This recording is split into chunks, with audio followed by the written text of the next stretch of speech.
கடவுளை உண்டாக்கியவன் முட்டாள், பரப்புகிறவன் அயோக்கியன், வணங்குகிறவன் காட்டு மிராண்டி அப்படின்னு நான் பேசிக்கிட்டு வர்றத பார்த்து பாப்பானுங்க நெருப்பு மேலே நிற்கிற மாதிரி துள்ளுறான், துள்ளி குதிக்கிறான்.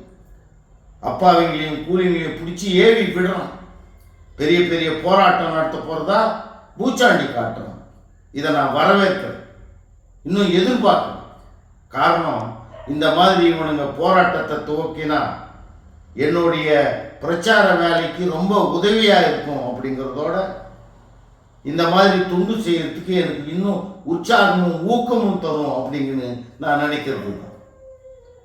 கடவுளை உண்டாக்கியவன் முட்டாள் அப்படிங்கிறதுக்காக கோபிச்சுக்கிற சிகாமணிங்களே, நான் கடவுளை உண்டாக்கியவன் முட்டாள்னா எதுக்காக நீ கோபிக்கணும்? அப்போ நீ கடவுள் உண்டாக்கப்பட்டது அப்படிங்கிறத ஒத்துக்கிறியா? உன்னுடைய முட்டாள்தனத்தை காட்டத்தான் கோபிக்கிற, ஆத்திரப்படுற. உன் ஆத்திரத்துக்கு காரணம் என்ன, ஆதாரம் என்ன? இன்னும் இந்த கடவுள் ஒருத்தனால உண்டாக்கப்பட்டது அப்படின்னு நினைக்கிறவனுக்கு தானே இந்த மாதிரி கோபம் ஆத்திரம் வரணும். நீ கோபப்படுறதுனால கடவுள் ஒருத்தனால உண்டாக்கப்பட்டது அப்படிங்கிறத நீ ஒத்துக்கிற அப்படின்னு தானே அர்த்தம். அது மட்டும் இல்லாம நீ கோபிக்கிறதுனால கடவுளையும் அவமதிக்கிற அப்படின்னு தான் கருத்தாகும். இப்ப நீ நினைச்சு பாரு, கடவுள் உண்டாக்கப்பட்டதா, இல்லைன்னா கடவுள் கண்டுபிடிக்கப்பட்டதா, இல்லைன்னா கடவுள் இயற்கையாய் தோன்றியதா? முதல்ல இதை முடிவு செஞ்சுக்கங்க. நான் சொல்றதோட கருத்து கடவுள் கண்டுபிடிக்கப்பட்டதும் இல்லை, தானா தோன்றியதும் இல்லை, முட்டாளால் உண்டாக்கப்பட்டது அப்படிங்கிறதா. அதாவது கடவுளை ஒரு மனிதன் உண்டாக்கினான் அப்படின்னு நீ நினைச்சாதானே, இல்லைன்னா அதை நீ ஒத்துக்கிட்டாதானே கடவுளை உண்டாக்கணும் முட்டாள் அப்படின்னு நான் சொல்றதுக்கு நீ கோபிக்கணும். நீ இருக்கிறதா நினைச்சுக்கிட்டு இருக்கிற கடவுள் ஒருத்தராலையும் உண்டாக்கப்பட்டதில்லை, தானா சுயம்புவா தோணுச்சு அப்படிங்கிறது தான் இந்த கடவுள் நம்பிக்கைக்காரர்களின் கருத்தா இருந்து வருது. அதனால நான் கடவுளை உண்டாக்கியவனை முட்டாள் அப்படின்னு சொல்றதுக்காக கோபிச்சுக்கிறவனை, ஆத்திரப்படுகிறவனை ரெட்ட முட்டாள் அப்படின்னு சொல்ல வேண்டியவனா இருக்கு. இப்படி நான் சொல்றதுனால கடவுளால எவன் பெரிய ஜாதியா இருக்கிறதுக்கு ஏற்பாடு செஞ்சுக்கிட்டு இருக்கிறானோ அவனுக்கு இன்னும் இந்த கடவுள் பேரால பொறுக்கி துண்ணணும் அப்படின்னு நினைச்சிட்டு இருக்கிறவனுக்கு இன்னும் இந்த கடவுளால தன்னுடைய அயோக்கியத்தனங்களை அநீதிகளை மறைச்சிக்கிட்டு இருக்கிறவனுக்கு தானே கோபம் வரணும். அதை நான் பார்த்துப்பேன்.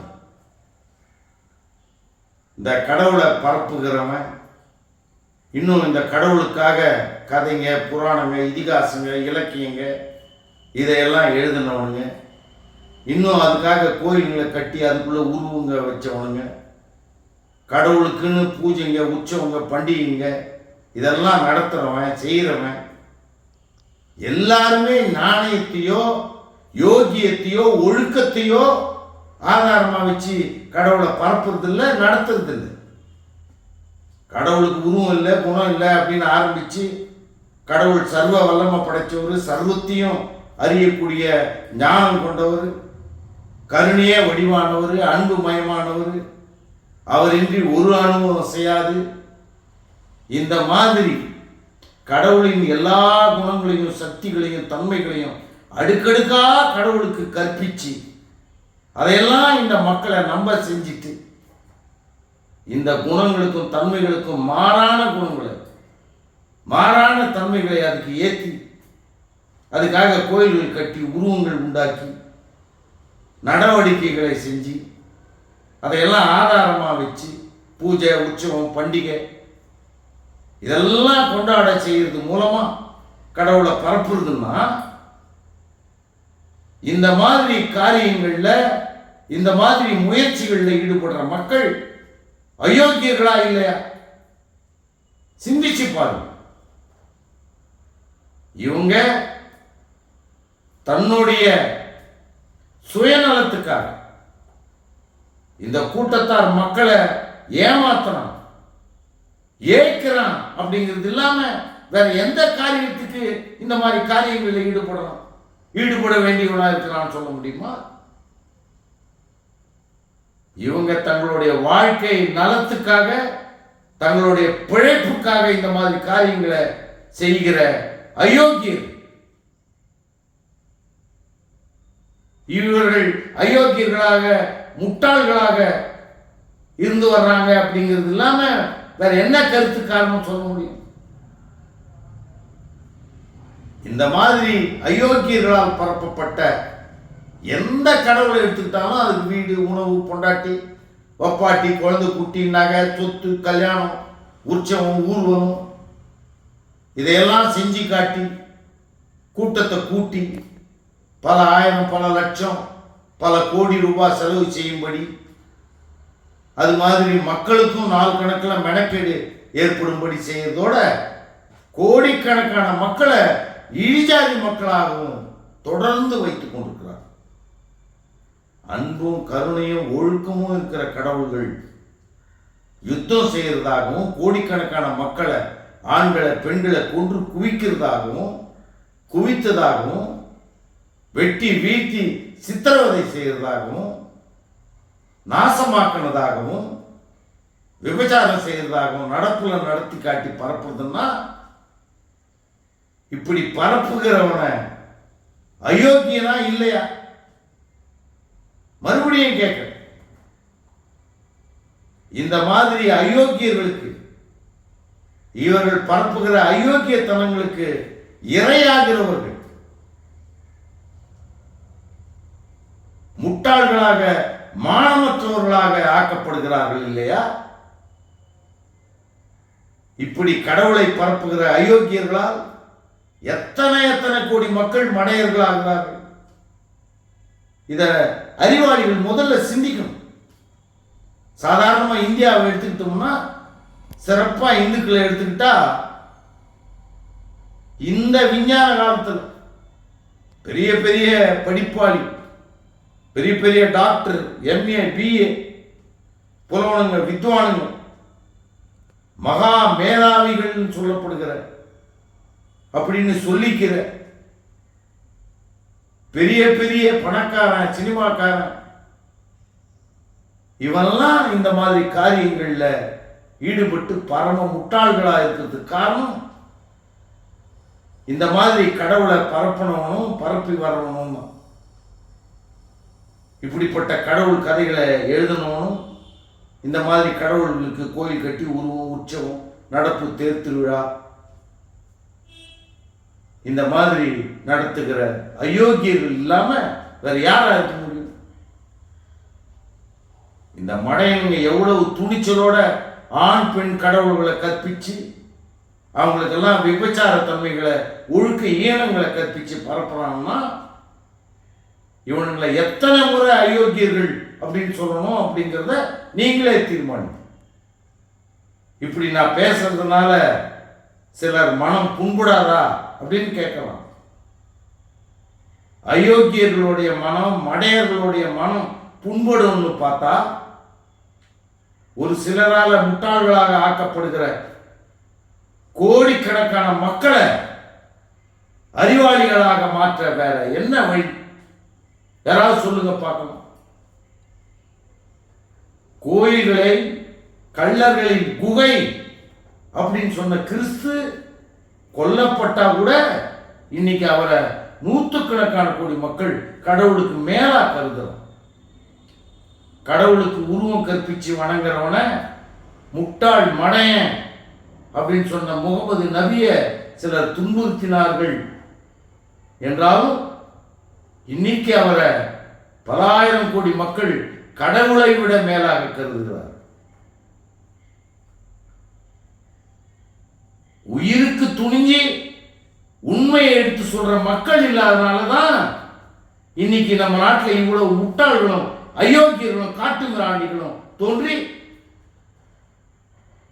இந்த விஞ்ஞான காலத்திலையும் இருந்து வர்றதுக்கு இடம் ஏற்பட்டதை தவிர வேற என்ன காரணம்? சிந்திங்க. இப்படி நாம வாழறத அறிவுலகம், மேலுலகம், மேல்நாட்டம் நம்மளெல்லாம் எப்படிப்பட்டவன் அப்படின்னு நினைப்பான். சிந்திங்க. பொதுவா சொல்றேன், உலகத்திலேயே கடவுளை வணங்குகிற எவனும் கடவுள்னா என்ன, அது எப்படிப்பட்டது, அதோடைய தன்மை என்ன, குணம் என்ன, இந்த மாதிரி விஷயங்களை உணர்ந்தோ இல்லைன்னா உணர்ந்தபடியோ வணங்குறது இல்லை. கடவுளை மனிதனாகவே கருதி கொண்டு மனித குணங்களை அதுக்கு ஏற்றி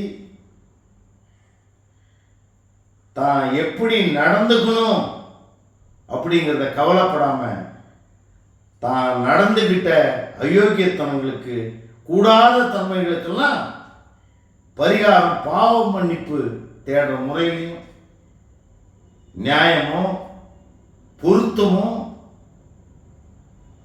இல்லாம தனக்கு எல்லா துறையிலையும் உயர்நிலையே வேண்டும் அப்படிங்கிற பேராசை உடனும் தான் கடவுளை வணங்கணும். இப்படிப்பட்டவனை அயோக்கியன்னு சொல்லாட்டிலும் அறிவாளி அப்படின்னு சொல்ல முடியுமா? இந்த மாதிரியான கடவுள் வணக்கம் உலகத்தில் ஏற்பட்ட பிறகு இதன் பயனாக இயற்கையான யோக்கியமான மனிதன் சொல்லக்கூடிய ஒரு மனிதனாவது தோன்ற முடிந்ததா, இருக்க முடிந்ததா?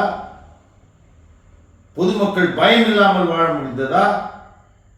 இல்லைன்னா இந்த கடவுள்களோ, இந்த கடவுளின் கோயில்கள், வீடுகள், வாசல், சொத்துக்கள் இதுவாவது பயம் இல்லாமல் இருக்க முடிஞ்சதா? நம்முடைய மக்கள் கடவுளை வணங்குறது மூலமா எவ்வளவு காட்டு மிராண்டிகளாக, மடையர்களாக இருக்கிறார்கள் அப்படிங்கிறத விளக்கம் நான் பந்தயம் கட்டி சொல்லுவேன். நம்ம மக்கள்ல கடவுளை வணங்குகிறவர்கள் ஒருத்தர் கூட அறிவாளியோ யோகியனோ உண்மை அறிஞ்சவனோ இல்லை இல்லை இல்லவே இல்லை அப்படின்னு சொல்ல முடியும். ஏன்னா எப்படிப்பட்ட கடவுள் பக்தனும் கடவுள்னு கல்லத்தான், மனித உருவத்தை தான், மாடு, குரங்கு, மீன், ஆமை, பன்னி, கழுகு, யானை இந்த மாதிரி உருவங்களை கொண்ட கல்லத்தான் வணங்குறான்.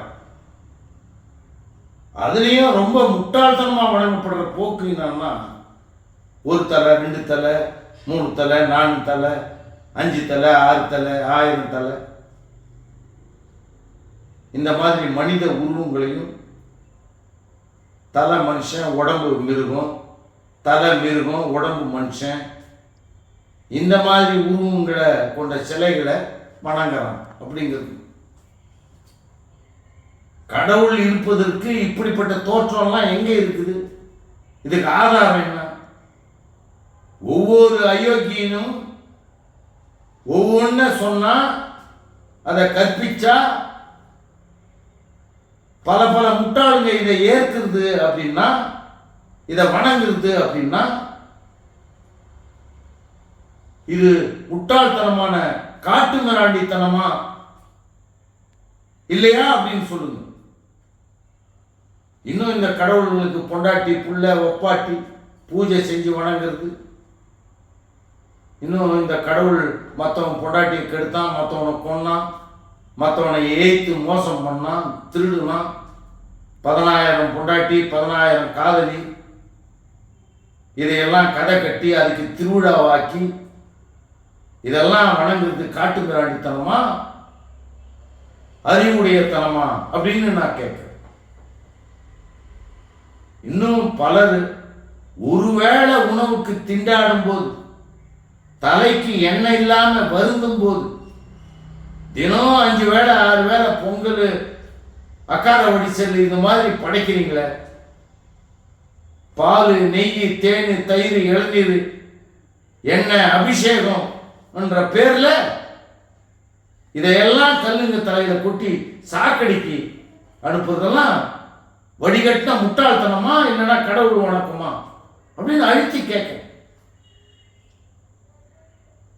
இந்த மாதிரி முட்டாள்தனமான கடவுள் வணக்கத்தால பாப்பானுங்களுக்கு பலன் அப்படிங்கிறது இல்லாம வேற என்ன பயன் இருக்குது அப்படின்னு கேட்க, இன்னும் இதுக்காக ஏற்படுற பொருள் செலவு, நேர செலவு எவ்வளவு? இதெல்லாம் ஒரு பக்கம் இருந்தாலும் நம்ம மக்கள் இப்படியே இருந்தா, இப்படியே போய்கிட்டு இருந்தா நம்முடைய பின் சந்ததிகள், அடுத்த தலைமுறையுடைய நிலை என்ன அப்படின்னு நான் உங்ககிட்ட வேண்டி கேட்க, யோசித்து பார்க்க.